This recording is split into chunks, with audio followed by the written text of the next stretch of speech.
18 বাংলায় আপনাদের সকলকে স্বাগত। আপনাদের সঙ্গে রয়েছে আমি সোনিয়া। ঠিক বিকেল 4টে মানে সময় নিউজ 18 প্রাইমের। আর শুরুতেই নজর রাখতে হচ্ছে ঘাটালের ছবিটা আগে একটু আপনাদের দেখাবো। ভয়াবহ বন্যা পরিস্থিতি, জলমগ্ন ঘাটাল, চারিদিক হাঁটু জল, কোমর সমান জল, বুক সমান জল, নৌকা করে যাতায়াত করতে হচ্ছে এমন অবস্থা। এবং এই স্থলপথ কোথাও গিয়ে জলপথে পরিণত হয়েছে। ঠিক কি পরিস্থিতি আরো বিস্তারিত জানাতে পারবে উজ্জ্বল রয়েছেন আমার সঙ্গে। উজ্জ্বল, যে ছবিটা আমরা দেখতে পাচ্ছি, তুমি কিছুক্ষণ আগেও যে কথা বলছিলে যে এই রাস্তা দিয়ে গাড়ি চলতো, কিন্তু এখন এই রাস্তায় নৌকা চলছে, জলপথে পরিণত হয়েছে। কি অবস্থা?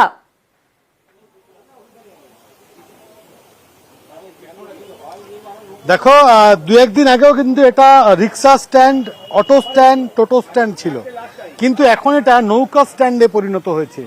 এবং সারি সারি নৌকো আমরা দেখতে পাচ্ছি, এখানে মানুষ রেখেছে, এখান থেকেই তারা যাতায়াত করছে, জিনিসপত্র নিয়ে আসছে বাজার থেকে। কারণ এর পরে তারা এতটা পর্যন্ত আসতে পারবে কিনা তাও কিন্তু একটা সন্দেহ রয়েছে। আমরা একটু দোকানের ছবিগুলো দেখানোর চেষ্টা করছি, আমি একটু দেখাবো যে দোকান, এই দোকানগুলো কিন্তু কার্যত জলের তলায় চলে গিয়েছে এবং এই দোকানে যা যা ছিল সেই জিনিসগুলো কিন্তু ভিজে গিয়েছে। ফলত অনেকটা দূর থেকে জিনিসপত্র নিয়ে আসা হচ্ছে, একতলা সমান জল এখনই দেখা যাচ্ছে। এবং এর পরে অর্থাৎ যতটা আরো দূরে যাওয়া যাবে ততটাই কিন্তু জল বাড়তে থাকবে। কোথাও একতলা সমান, কোথাও 1.5 তলা সমান জল ইতিমধ্যেই হয়ে গিয়েছে। মানুষকে আশ্রয় নিতে হচ্ছে ছাদের উপরে। ফলত তারা এখন থেকেই খাবার জল সংগ্রহ করে নিয়ে যাচ্ছেন এবং এর পরে জল বাড়লে তাদের কিন্তু সেই জায়গায় তারা কতটা নিরাপদে থাকতে পারবেন তাই নিয়ে কিন্তু নিজেরাই সন্দিহান রয়েছে। আশঙ্কা এলাকার মানুষের মধ্যে আমরা দেখতে পাচ্ছি পানীয় জল, সেই পানীয় জলও কিন্তু নিয়ে যেতে হচ্ছে এবং সেখানে অর্থাৎ একসঙ্গে অনেকটা জল নিয়ে যেতে হচ্ছে এই কারণেই, কারণ জল যত সময় গড়াচ্ছে জল বেড়ে চলেছে। ছবিটা আমরা একটু দেখতে পাচ্ছি, একটু সাধারণ মানুষের সঙ্গে যদি কথা বলা সম্ভব হয়, তারা কি বলছেন এই পরিস্থিতিতে, কিভাবে জোগাড় করছেন জিনিসপত্র? অবশ্যই আমি তাদের সঙ্গে কথা বলবো যে কি পরিস্থিতি, আগে জানা যায় এত জল সংগ্রহ করে নিয়ে যাচ্ছেন, কি পরিস্থিতি আরো ভেতরে?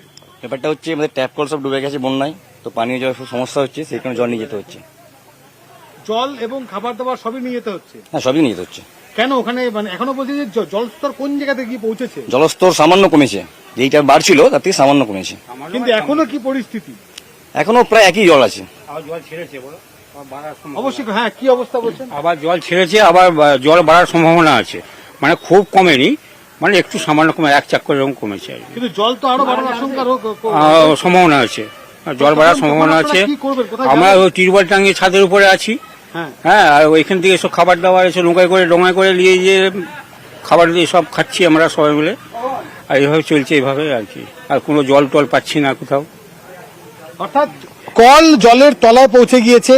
খাবারের অবস্থাও কিন্তু তারা নিয়ে যাচ্ছেন, যে খাবার এখান থেকে যে কতদিন পর্যন্ত সেখানটায় থাকতে হবে এখনো পর্যন্ত তারা অনিশ্চিত এই কারণেই, কারণ জল আরো বাড়বে এমনটাই কিন্তু আশঙ্কা করছে এখানকার মানুষ এবং তারা মনে করছেন যে এই জল যদি বাড়ে তাহলে তাদের যে ছাদে এখন তারা তিরপল টাঙিয়ে আশ্রয় নিয়েছেন সেখানেও কতটা নিরাপদে তারা থাকবেন তা নিয়েও সন্দিহান এখানকার মানুষ।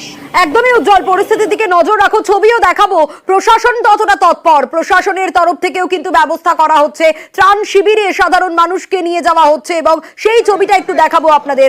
উদ্ধার কাজে যেরকম এনডিআরএফ রয়েছে এবং ত্রাণ ও উদ্ধার কাজে প্রশাসনও তৎপর, একটু ছবিটা আপনাদের দেখাবো। জেলা শাসক পরিস্থিতি পরিদর্শনে পৌঁছে যান একেবারে ঘটনাস্থলে এবং গ্রাউন্ড জিরো থেকে প্রত্যেকটা আপডেট আমরা আপনাদের সামনে তুলে ধরছি।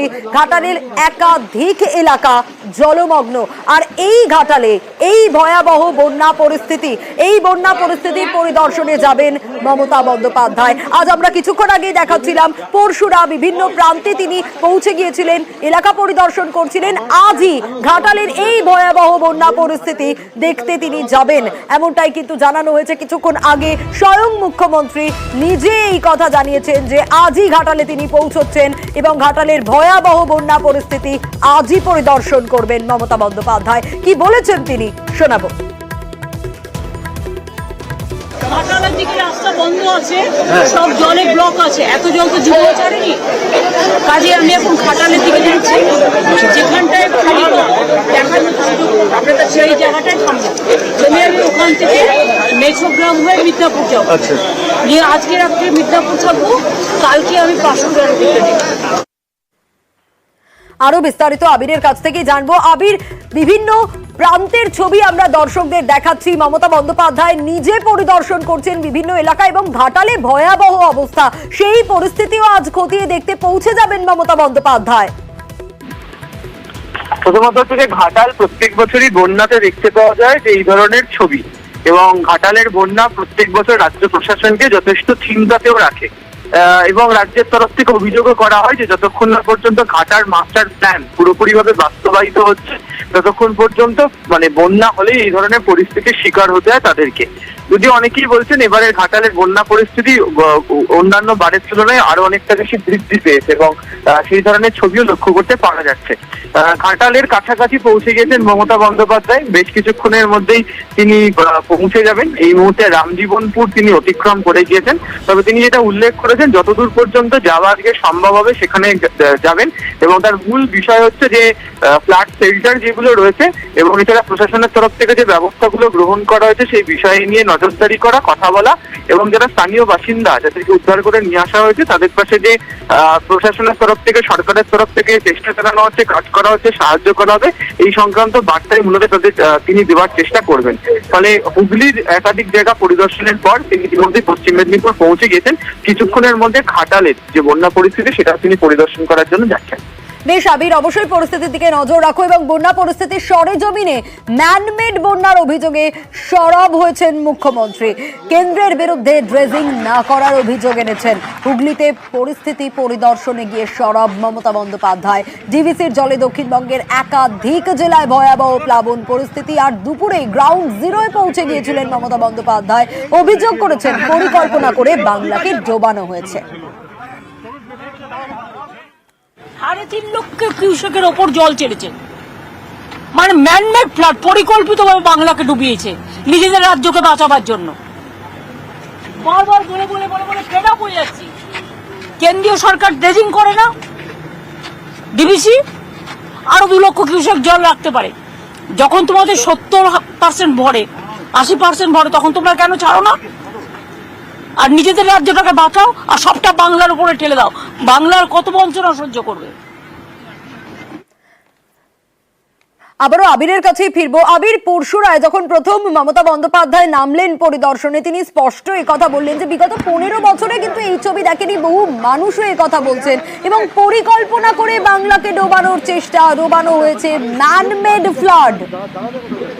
দেখো, যে অভিযোগটা রাজ্যের তরফ থেকে রাখা হচ্ছে সেখানে তারা বলছে যে কেন্দ্রের কাছে বারবার চিঠি লেখা হয়েছে, বিভিন্ন সময়ে বৈঠক হয়েছে, সেই বৈঠকের সময়ও বলা হয়েছে যে যে জলাধারগুলি রয়েছে যেগুলো ডিভিসির সেগুলোকে যথাযথভাবে ড্রেজিং করা হোক, নাহলে পলি জমে জল ধারণ যে ক্ষমতা সেই জল ধারণ ক্ষমতা কমতে শুরু করেছে। রাজ্যের বক্তব্য 70-80% জল ভরে যায়, সেই সময় থেকে যদি জল ছেড়ে দেওয়া হয় তাহলেই অসুবিধাটা তৈরি হয় না। একবারে জল জমার পর যেভাবে জল ছাড়া হচ্ছে তাতেই হচ্ছে গ্রামগুলো একের পর এক প্লাবিত হতে শুরু করেছে। এবং অন্যদিকে ডিভিসির তরফ থেকেও বলা হচ্ছে যে এই রাজ্যতেও গত কয়েকদিন ধরে ব্যাপক দুর্যোগ দেখতে পাওয়া গিয়েছে, এবং হচ্ছে ঝাড়খণ্ডে এখনো পর্যন্ত দুর্যোগ অব্যাহত রয়েছে। ফলে সেখান থেকে যে জল নামছে সেটাই পাঞ্চেত এবং হচ্ছে মাইথন, এই দুটো জলাধার থেকে তাদেরকে ছাড়তে হচ্ছে। এবং যতক্ষণ না পর্যন্ত জল পুরোপুরিভাবে ছাড়া, মানে জল জমে থাকলে তা থেকে আগামী দিনে অন্য বড় বিপদ হতে পারে। ফলে বাধ্য হয়ে তাদেরকেও কার্যত জল ছাড়তে বাধ্য হতে হচ্ছে। এবং আজকে সকাল থেকেও দেখতে পাওয়া গিয়েছে যে এই দুটি জায়গা থেকে জল যথেষ্ট ছাড়া হয়েছে, যদিও নতুন করে ফের জল ছাড়ার খবর এখনো পর্যন্ত ডিভিসির কাছে নেই। তবে তাদের বক্তব্য যে যতক্ষণ না পর্যন্ত ঝাড়খণ্ডে বৃষ্টিপাত কমছে ততক্ষণ পর্যন্ত তাদেরকে এই কাজটি করে যেতে হবে। এবং এখনো পর্যন্ত গত কদিন ধরে যে পরিমাণ জল ছাড়া হয়েছে তাতেই হচ্ছে দামোদর, দ্বারকেশ্বর, মুন্ডেশ্বরী সহ একাধিক নদী সেগুলো কার্যত ফুলে ফেটে উঠেছে, এবং তার যেই বিস্তীর্ণ এলাকাতে এই পরিস্থিতি তৈরি হয়েছে। বেশ আবির, অবশ্যই পরিস্থিতির দিকে নজর রাখো। আর হুগলির বন্যা পরিস্থিতি পরিদর্শনে